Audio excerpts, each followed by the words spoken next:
Free audio post-production by alphonic.com.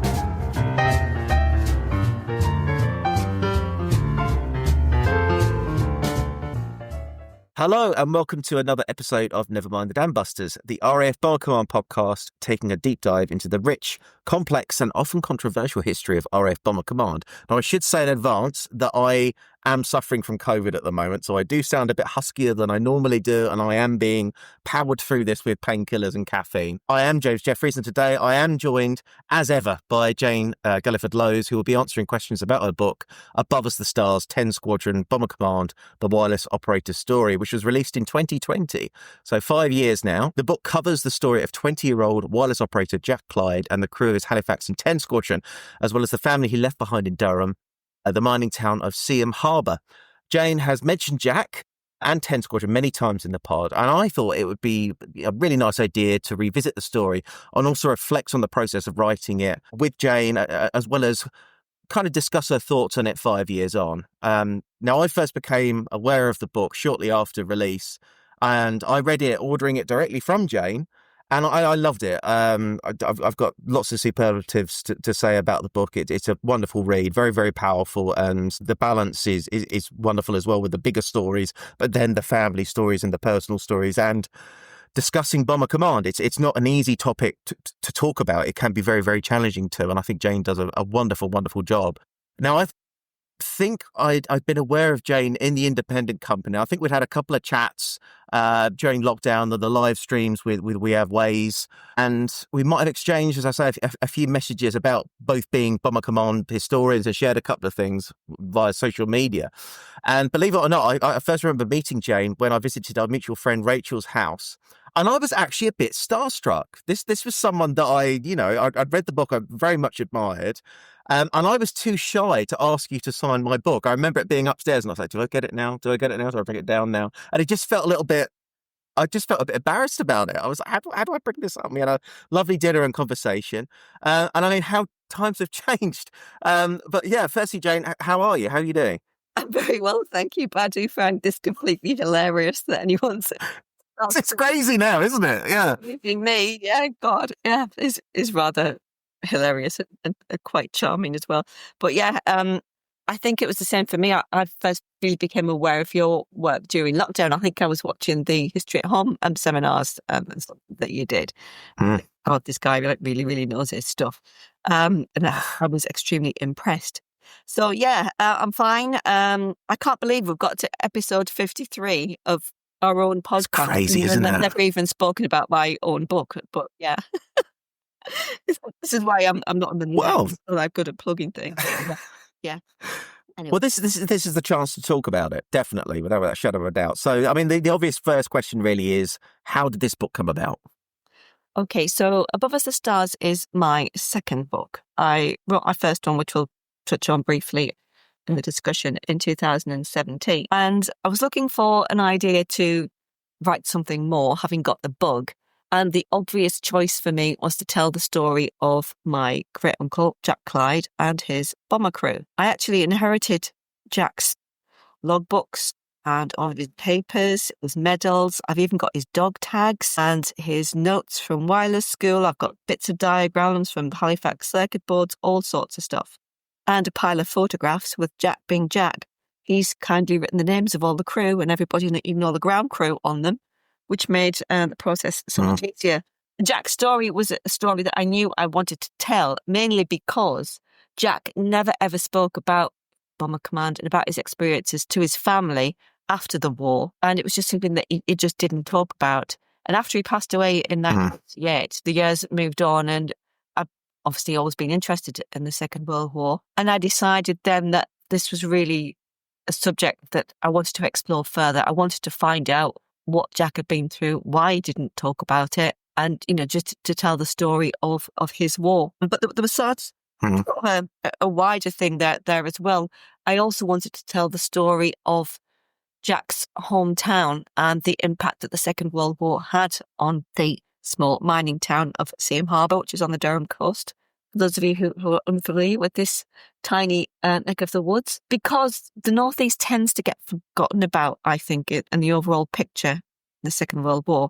It just doesn't get talked about. You get the Blitz, you get Coventry, you get the attacks on the big cities, Glasgow, Liverpool, etc.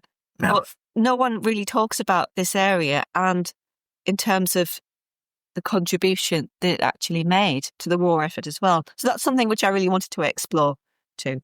So that's pretty much how it all came about. So I guess the next question is, if you can tell us a little bit about Jack and his journey up to 1940 when he turns 18 in 1940, I believe, and where he grew up, and also a little bit about the Londonderries, because that was fascinating reading about them. Yeah. Oh, yeah. Yeah, who they were, yeah. Londonderries, which I will share as we go through. Yeah, so Jack was my great uncle. He was my grandmother's younger brother. He was born in September 1922. So he turned 18, just right in the middle of the Battle of Britain, pretty much. He was an apprentice carpenter, joiner, and he lived in a small, tiny terraced house with his father, John Clyde, who was a coal miner, his sister Lydia, and his little brother, who at 8 when war broke out. Their mother had passed away in 1938 at the age of just 43. So Lydia had to leave school and look after family, basically, from that point onwards. Life was hard in those days, extremely hard in the 1950s, when Jack was growing up.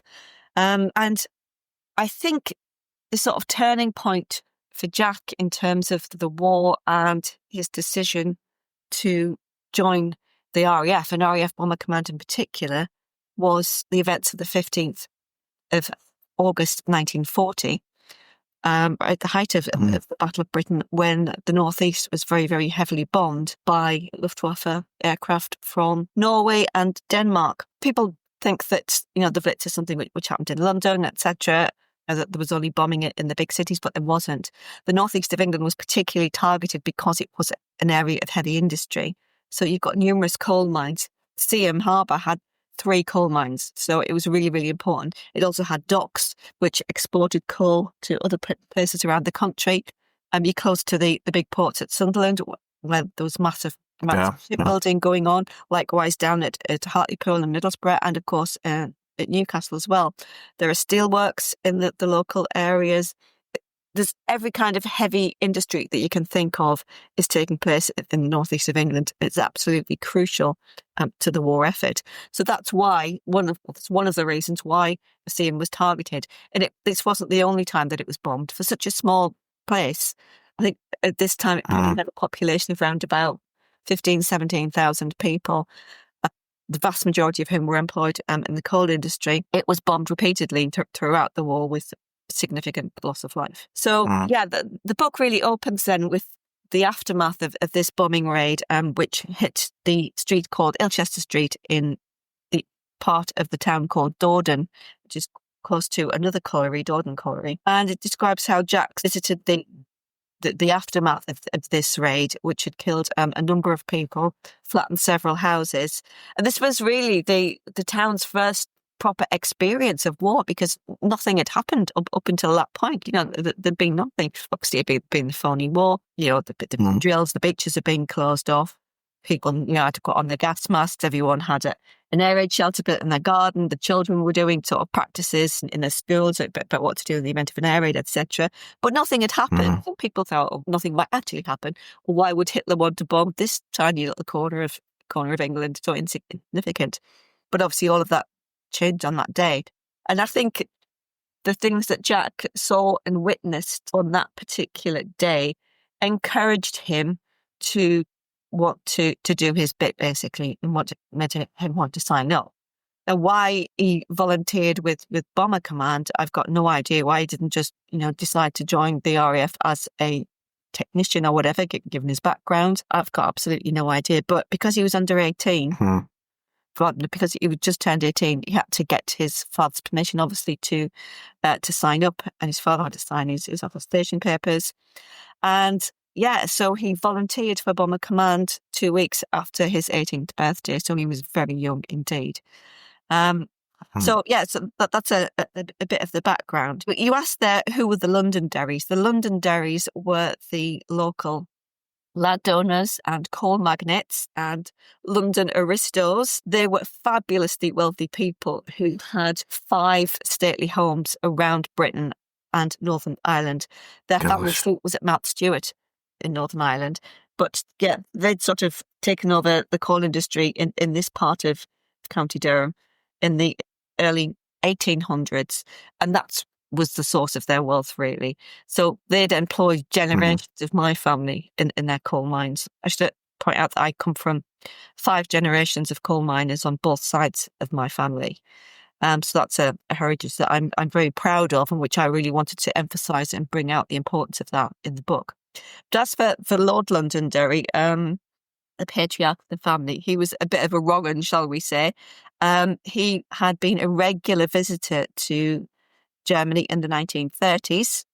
He had been entertained by Hitler and by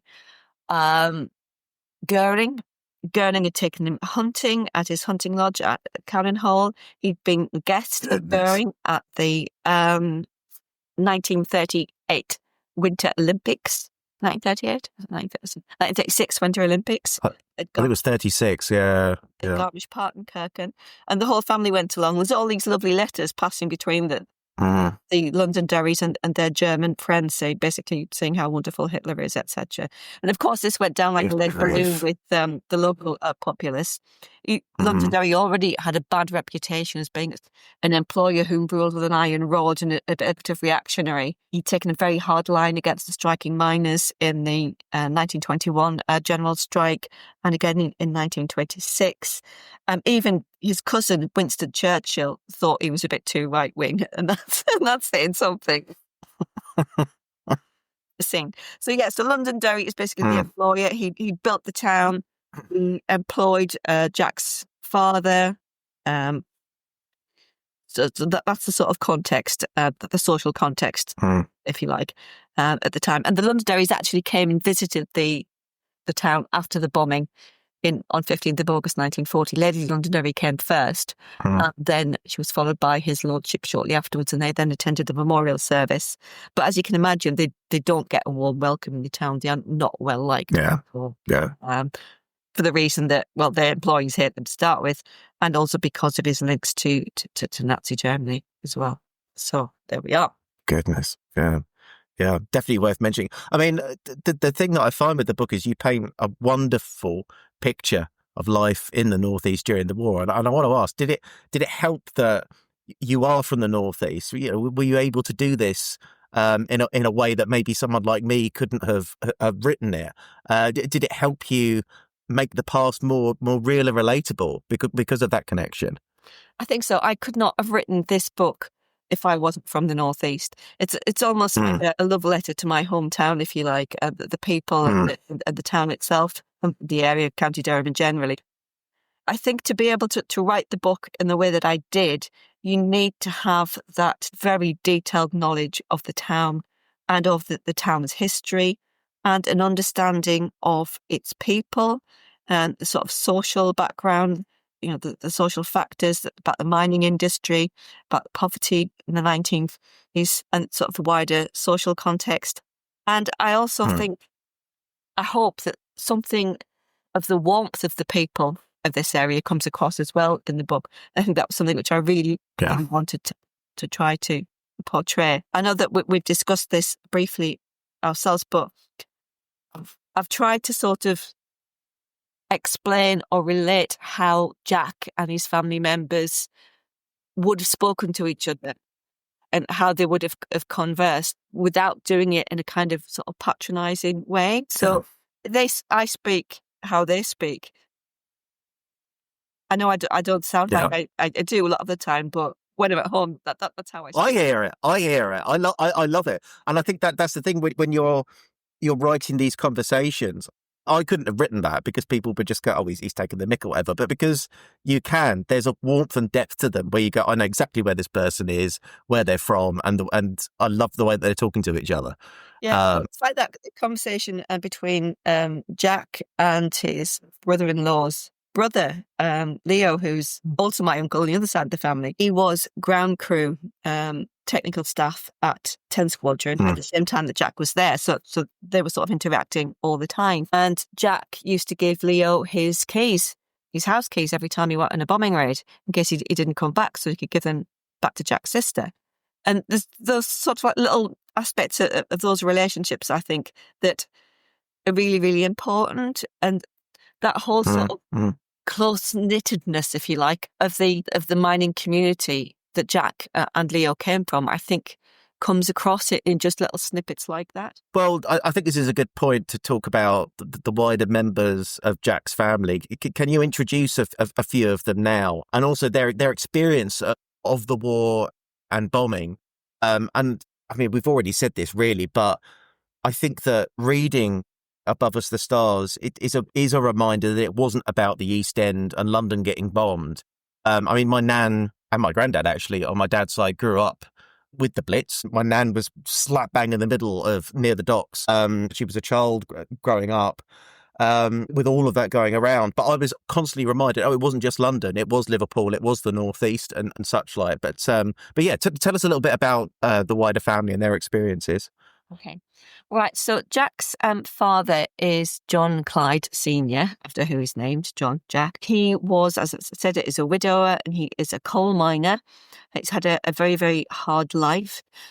He came from a very full coal mining background. He was one of 11 children, of whom 6 died in infancy or in early childhood, including who was killed in the pit at the age of 13. So that gives you an idea of the kind of social background that we're coming from. Jack's sister, Lydia, was the oldest child of the family, and she was my grandmother. Lydia was a very plain-speaking, quite tough lady, a very, very strong character, very, very strong individual. And it's from her that I get my love of history, because she would tell me all of these stories, and many of the stories which appear in the book. When I was little, she was always telling me about her time in Seaham in the 1920s and the 1930s. Lydia is married to Jim, my granddad. Jim, 1940, has just been conscripted into the army. He's one of the earliest conscripts. He's about 23, I think. He had worked in the local grocer's shop. He was just the grocer's boy. And he was, for some reason, was conscripted into the Royal Engineers, knowing nothing about engineering whatsoever. And he ended up doing mine disposal, mine warfare, and bridge building, which was obviously an incredibly dangerous occupation. Jim is my hero. I was very blessed to have my granddad with me until he passed away in 2008 at the grand old age of 91. And it was his stories about the war which really inspired my love of military history. He used to talk about the war all the time, but he only ever used to tell you the funny stories. And not long before he died, I sat down with him and said, "Granddad, will you tell me what really happened?" And he did. And the stories were just horrific. It was utterly horrific. The stories of, mine disposal in North Africa, seeing your mates being blown up next to you. I mean, his job was basically to comb the desert with a pointed stick and a metal detector and a trowel to fuse these mines. And then what happened to them in Italy as well was at casino. They had a really, really rough time in Italy. It was horrendous. So so those are the main people in the story, and I try to weave in and out all of their stories as we're going along. So we hear about what's happening with Jim in North Africa. We hear about what's happening in Italy. We hear about Lydia and what's going on the home front and how she's coping to try keep this family together. So bear in mind, she married Jim when she's 19, and she has got her small brother to look after. She's got Jack away in Bomber Command. She's got a husband away in the army, and she's trying to look after her dad, who's working every hour the God sends down the pit for the war effort. So we just can't even comprehend that sort of level of responsibility and anxiety that she must have had. And in the meantime, they're getting bombed all the time as well. So I remember her telling me about air raids when I was a little girl, and I had them having to go off to the shelter, and how George, the little brother, would get like really anxious, and he'd want to go to the toilet all the time and things like that. And just those little details of what it was actually like, I think are really, really important, and that they sort of really help bring the book to life, I think. So Jack starts training in 1941. Can you tell us a little bit about his initial training? And there was quite a lot to go on that you had with notes that were available to you as well, wasn't there? Yes, I was really, really lucky because we have Jack. Jack was very meticulous, and we have a number of notebooks that he kept, in which he recorded all of his lessons at wireless school, and he was training to be a wireless operator. That was the trade that he was selected for. And he went off to number 2 wireless school in early 1941 to do his initial training. Wireless training at that time was quite long, quite involved, because you had to learn Morse code, but you also had to learn how to strip down the wireless equipment. You had to learn all your sort of signaling stuff as well. It was quite long and quite involved. But the notes that he's got are absolutely superb. And you can see from the notebooks like how young he actually is, because he's got like little doodles stuck like in the corner, and he's got his name, and then he's doodled like a little RAF cap badge. So you can see like how proud he is to be in the RAF, at the grand old age of 18.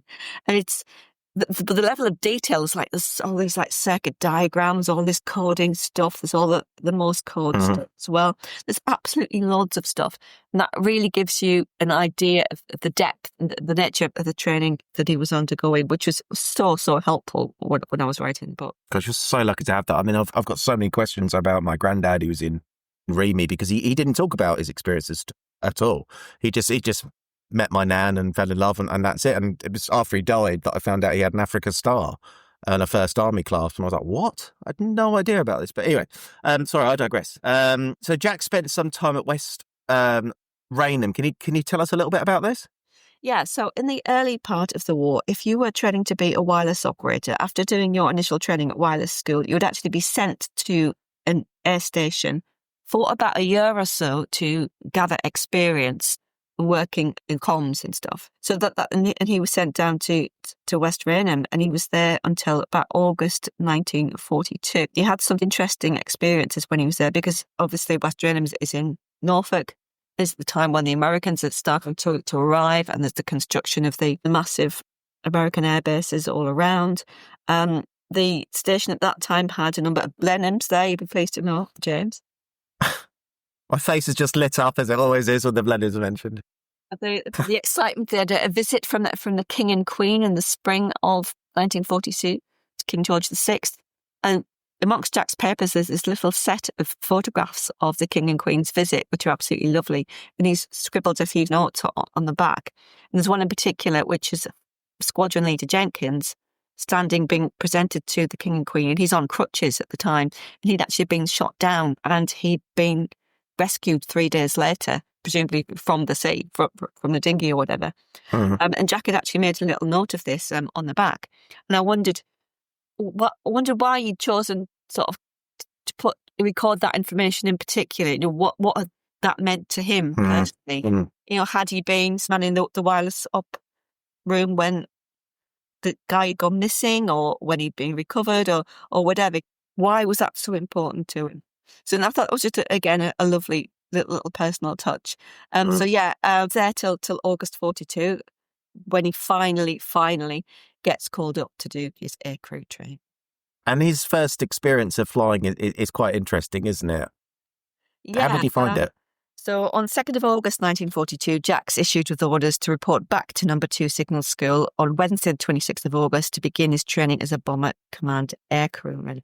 Among his papers, I've got his actual clothing card that he was issued with at the time. We actually talked about this in a previous episode, which has got details of all the equipment that he was actually issued with. 16th of August 1942, accounts section, RAF Station, West Raynham. And it basically lists all the kit that he's going to be taking with him when he's going to number 2 Signal School. So he's got flying boots, he's got gauntlets, he's got flying suits, he's got goggles, he's got other boots, he's got spectacles, he's got helmet, masks, receiver, all this sort of thing. So he gets to number 2 signal school on 26th of August, just 2 weeks before his 20th birthday. And this is when he actually starts beginning his flying training. Yeah, so he's at number 2 signal school air operations section, and almost straight away they start taking them up in an aircraft. So his first trip is with a Domini 5928. His flight lieutenant Weldon at the controls, and that's his first flight. Literally on his first day, he goes up, and he's up for about 45 minutes, something like that. And then he goes up again later on that afternoon. I love this bit with Weldon again for what's known as air experience. And I love this because it basically seems to consist of just chucking the aircraft around and scaring the living daylights out of these young recruits. And of course, Jack is sick when he gets off. But yeah, I mean, if that wasn't enough to put you off, I don't know what was. But obviously, there was no up, down, and Jack decided flying what was for him. So these flights continue, but the problem is that they don't actually get that much flying time in because there were so many recruits coming through and so few aircraft that they spend so much more time actually on the ground doing lectures and stuff, sort of learning how to repair a radio set due to battle damage, various code words, what happens if you've got to bail out or if you've got to communicate your final position, if you're in distress, all that sort of thing. Then in October 1942, Jack moves on to the number 3 Air Gunnery School to complete the final part of his training, because at that time, if you were training as a wireless operator, you also had to train as an air gunner as well. You'll see on the brevet that they used to wear, it was wireless op and then air gunner as well. So he had to undertake some gunnery training as well, and he began flying on both aircraft at this time, and he's met up with a team of mad Polish and Czech training pilots. Yeah, I love these guys. So we've got Sergeants Franczak, Balakowski and Polodwiak who take them up, and you can just imagine like how jaded these guys were by this point in time and having to take these recruits out for they go for practice, whatever. But Jack gets a grand total of 8 hours air firing practice before he's deemed fit to be let loose with a bomber aircraft machine guns, which is like nothing. It's just no time at all. Yeah. Then he sort of passes out of his training on the 9th of December 1942, and we've got a lovely photograph of him. It's actually featured in the book, which I had colorized by Marina Amaral. It's beautiful. She did the Colour of Time book. And he's just sort of sitting there in his uniform. He just looks like a boy. He's got dazzling blue eyes. That's something I always remember him, even when he was old. He had the most beautiful piercing blue eyes. And he's sitting there looking really proud and really smart in his uniform. He's got like a little wisp of blonde hair under his cap. And that's when it all is about to start for him, really. And I want to get on and talk about Pennicott. So Jack then crews up, as the saying is. And I wonder if you could explain this and introduce us to the Pennicott crew and explain why it's called this. Maybe also tell us a little about the next stages of his training and heavy conversion unit and such like. Okay. Right. So in about January of 1943, Jack meets the rest of his crew. Crews aren't formed by the authorities on high. You don't get a list of people say, well, you go with this, and this one. What happens is the guys are all just put into a hangar, given a cup of tea, and told to just mingle and form themselves into crews. And by and large, this is actually pretty successful because, of course, they're going to spot guys they've seen in training before, or maybe the people they know from home or whatever, and just naturally gravitate together. And this is exactly what happened to this crew. Jack had actually flown with a pilot called Pennicott before a couple of times as part of his training, and he spots Pennicott in the hangar, wanders over, and of course that's how he becomes the wireless operator in the Pennicott crew. And then the rest of the other crew members wander up as well and form themselves into a crew. I'll briefly go through the rest of the crew and explain who they are. So first of all, we've got the pilot, Reg Pennicott. Reg is of a very different class to Jack. Reg is a qualified surveyor and estate agent, very well-to-do, a grammar school boy. In his spare time, he races motor cars at Brooklands racing circuit. He's married. He's a little bit older than the other boys in the crew. He's about 26, ancient, yeah.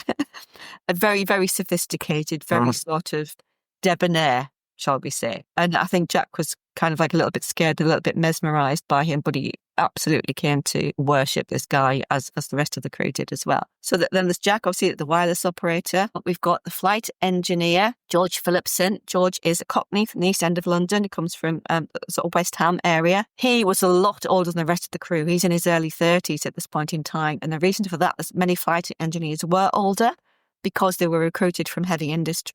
They needed experienced guys who could basically fix anything on the hoof or on the wing, as it were. And, you know, they wanted men who were time served, who were very, very experienced, and George Phillipson fitted the bill. He'd worked in the motor industry previously. But then we've got bomb aimer Ken Cox, again, another London lad, another grammar school boy.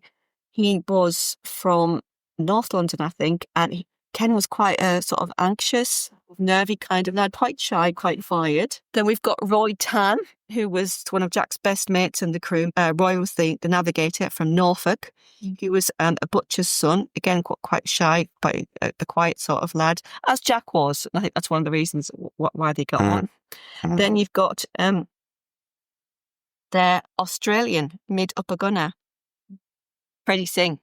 Freddie Singh was from Queensland and he was of Indian heritage originally. His great-grandfather, I think, had moved out to Australia in the late 1800s. And Freddie was quite aloof, he's being described, kept himself to himself, but has also been described as a thoroughly good bloke, totally and utterly reliable, very much a key member of the team. And then we've got our tail gunner, Bill Bradshaw, another grammar school boy from quite a well-to-do background. His families were landowners in Northern Ireland.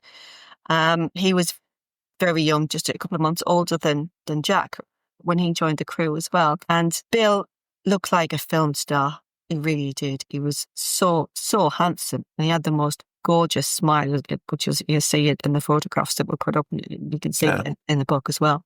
And he and Jack absolutely got on like a house on fire as well. I think it's because they were so close in age. So yeah, that's the crew. I think that's all 7. Isn't it? I think I've done all 7 there.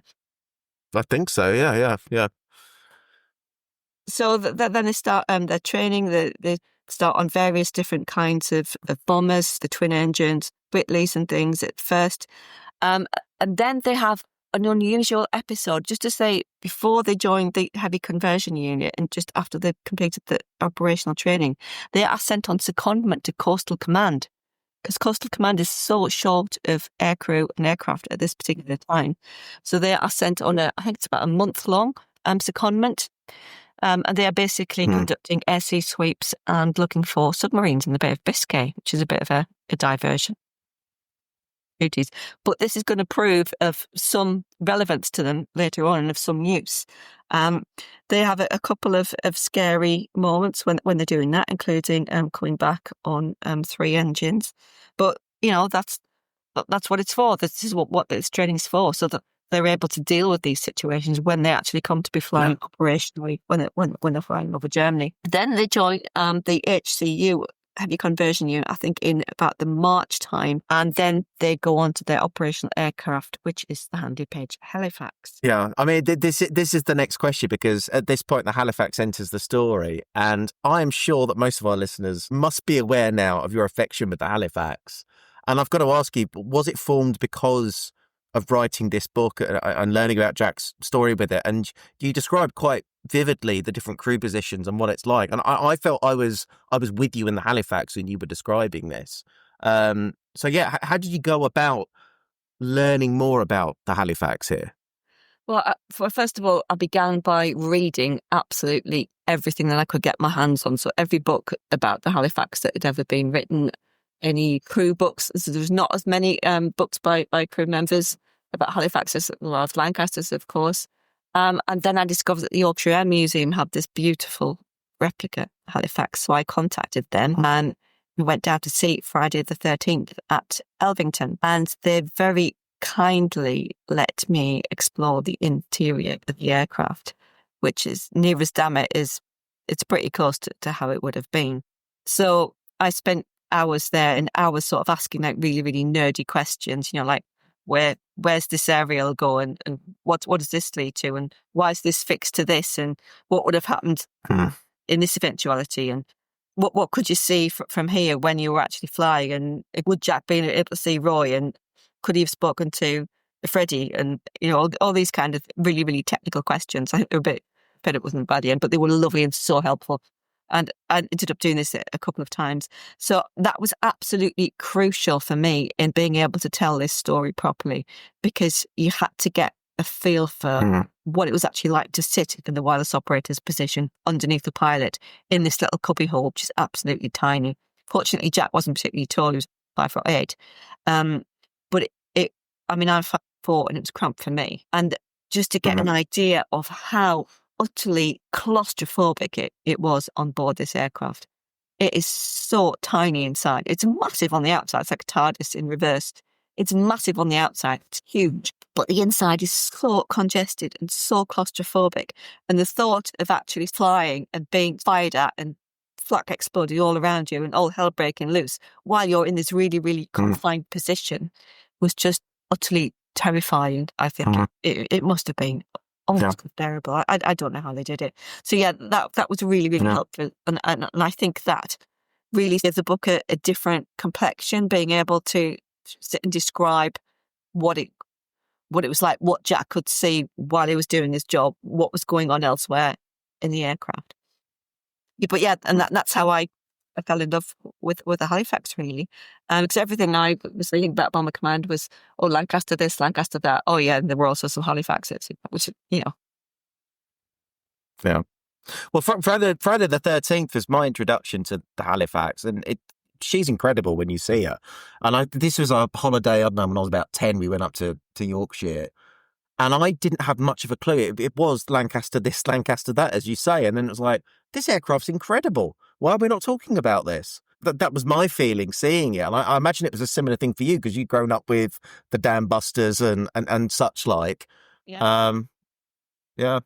It's so well. The Friday the 13th is obviously, it's a Mark III. Jack and his crew never actually flew the Mark III. They flew the Mark II and various iterations thereof. But they did fly towards the end. The Halifax did have the Perspex nose cone. They were fitted to the very, very later marks of the Mark II. So they did have that.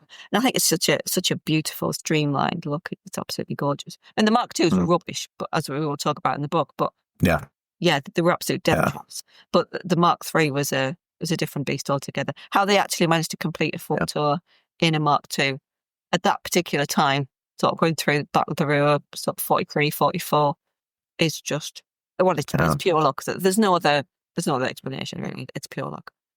Yeah. And you say that in the book, don't you? You say that at the end of the day, there was a huge chunk of luck here that they saw went through. Spoilers, guys. I know we're jumping the gun here, but I think I return to the home front now. And can you tell us what happened on the 15th of May, 1943?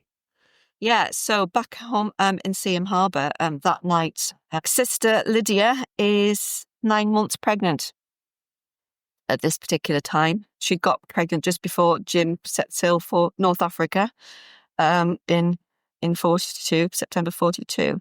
And the baby is due beginning of June 43. And the Luftwaffe decided to drop a parachute mine on at the end of Lydia's Street, Caroline Street in Seaham, and actually hits Adolphus Street and Sophia Street, just on the opposite angle of the L, at right angles to Lydia's Street.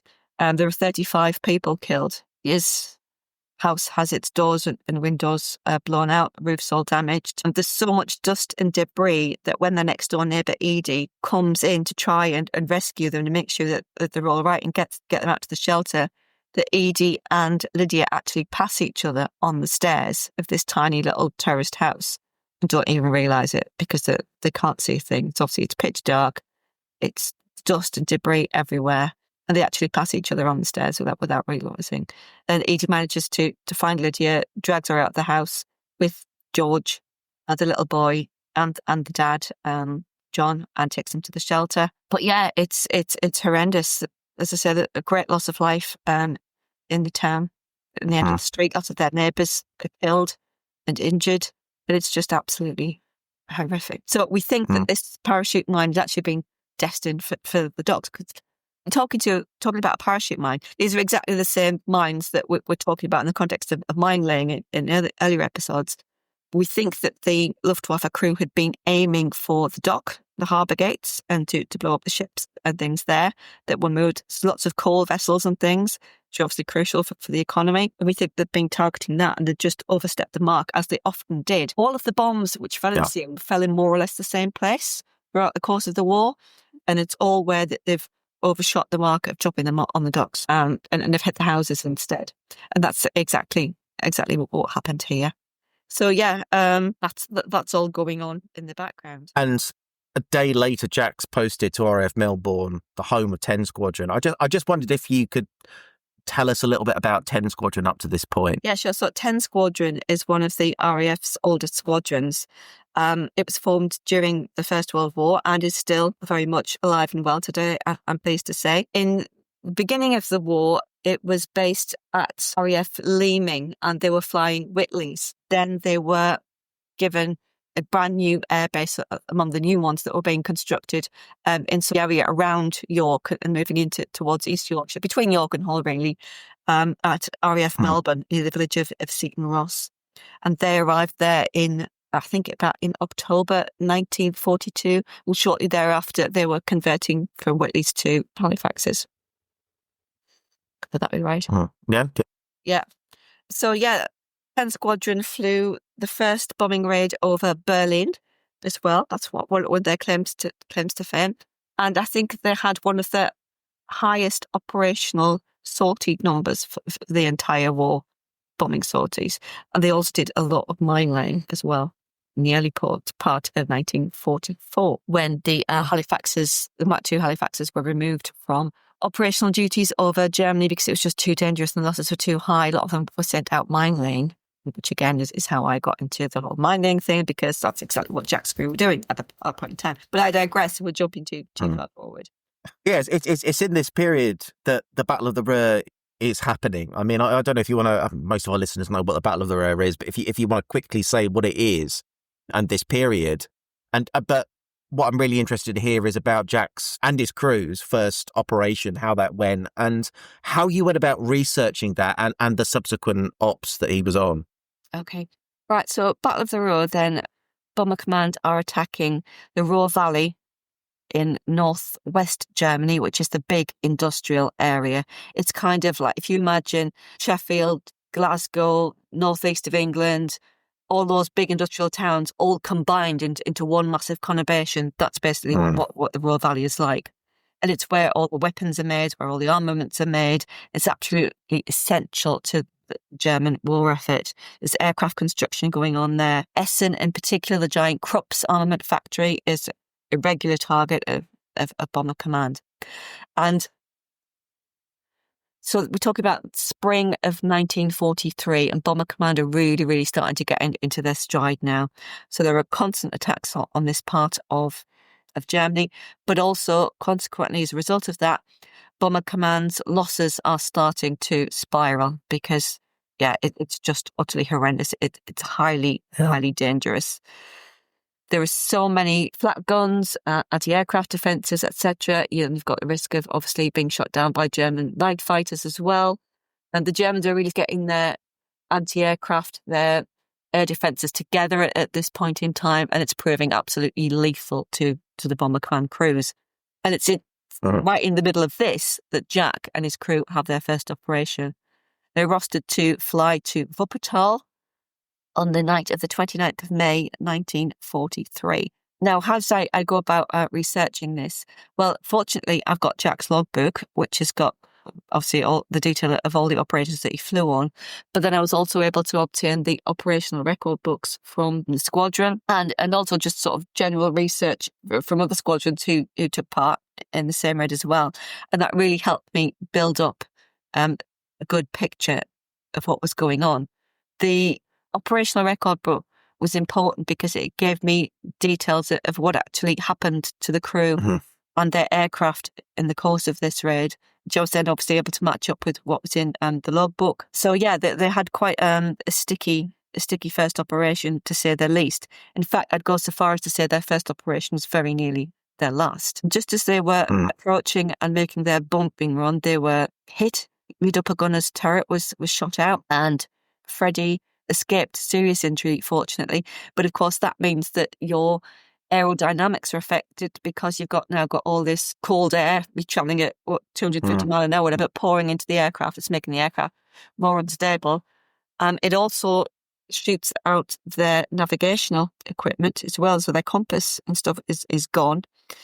So they managed to make their bombing run, and as they're pulling away from the target area, they get hit again, and this time one of their engines gets hit. How it didn't hit one of their fuel tanks, I've got no idea, but it didn't. So they are losing fuel rapidly. They're down to the 3 engines. They've got no navigational equipment, and their upper gunner, their upper turret is out of action. So things are not looking good for these lads. And somehow, through Roy Tan's great skill and expertise, he is able to plot them a route back home using the old methods, the old style methods, because all navigators are told and instructed not only how to use all the latest technology, but they're also told how to navigate by your old methods, stars, moon, whatever. And that's something that the Luftwaffe don't do. They are so reliant on technology. And they think their technology is so perfect. And that was the downfall of many a Luftwaffe crew. But fortunately, they were able to get home, but they're having to fly at quite low altitude as well, which also poses risks. They managed to get over the Dutch coast. Roy manages to plot them a route home to the nearest base, which is Westmaling. Jack manages to get through to Westmaling and say, "Can we land here? We're not going to make it back to Yorkshire." And just as they're coming over the coast, unexpectedly, obviously, the Royal Navy spot them and open up their guns on them as well. So they're very nearly victims of friendly fire. And this is all on their first operation. They eventually make it to West. Yeah. As you can imagine, they're absolutely in bits, poor kids. They're absolutely all over the place. And imagine knowing that you've got to then do this another 29 times. And there's also one of the crew that took off behind them, and as sugar, they didn't come back. They got shot down.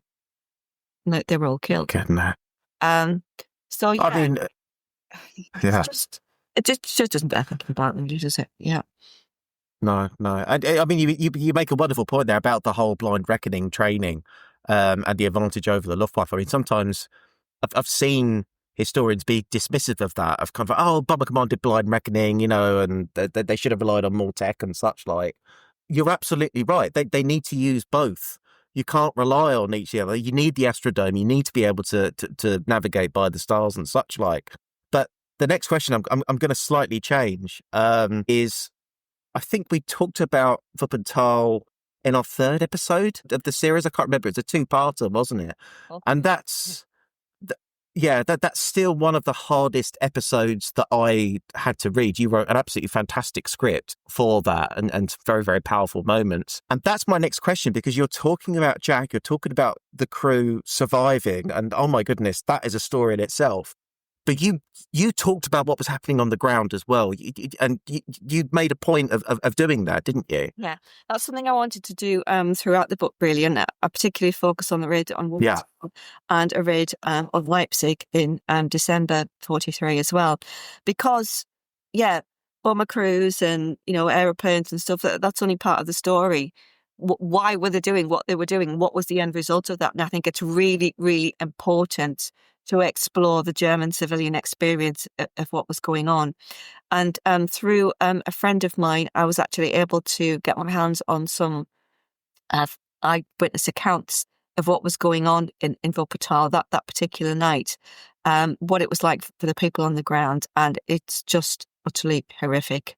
I found that really, really difficult to write. The sort of 2 incidents in particular, the attack on, the bombs hit the maternity hospital, and also the little boy at the end even now, I can't even speak about it. It's just too difficult. Yeah. Yeah, it was so hard to write about, but really, really important, I felt. Absolutely. And I was also given information from the family of an elderly lady that their grandma was actually killed in this raid.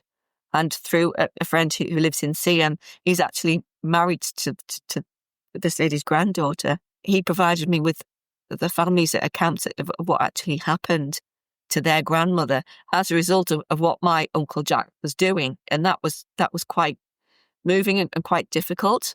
And we had quite a lot of interaction with the family. And it was so generous of them to share their family's story with me, to the point where they actually invited me to go over and visit. I haven't been able to do that yet, but COVID, etc., intervened. But it's something I do intend to do. And I just think, God, I wonder what Jack would have thought about that. But, time marches on and the world moves on, and that's a good thing. And isn't it wonderful that we're able to have these conversations and share this information? I'm completely on the same page as you. And that's one thing I love about the book. It wasn't just like these guys went off, they did this up and they came home. Narrowly, you are describing these things on the ground, and it needs to. This is why I'm a big fan of Len Dayton's Bomber. I know there's faults with it. There's faults with everything, but it talks about those multiple perspectives and experiences of the Bomber War, and we have to address that as historians. I don't think we can get away with just describing one perspective and this was an op and they narrowly survived and all the rest of it. Yeah, you should mention. That's fun because I made it a deliberate, conscious decision not to read it while I was writing this. That's interesting, because I didn't want to be kind of influenced by it, either consciously or subconsciously. So I didn't read it until after. I'm glad that I did it that way, actually. So I didn't want it to That makes a lot of sense. Yeah.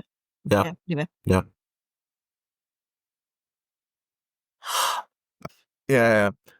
So it's now that we say goodbye to some of you, because this is now going to be put into two parts. It's proving a really, really fascinating conversation. If you are subscribed to us, you can listen to part 2 straight away, but the rest of you are going to have to wait a little while to get it, or you could sign up. You could sign up and join us and listen to it straight away. But that's all from us from part 1, and we'll see you on the other side very, very shortly.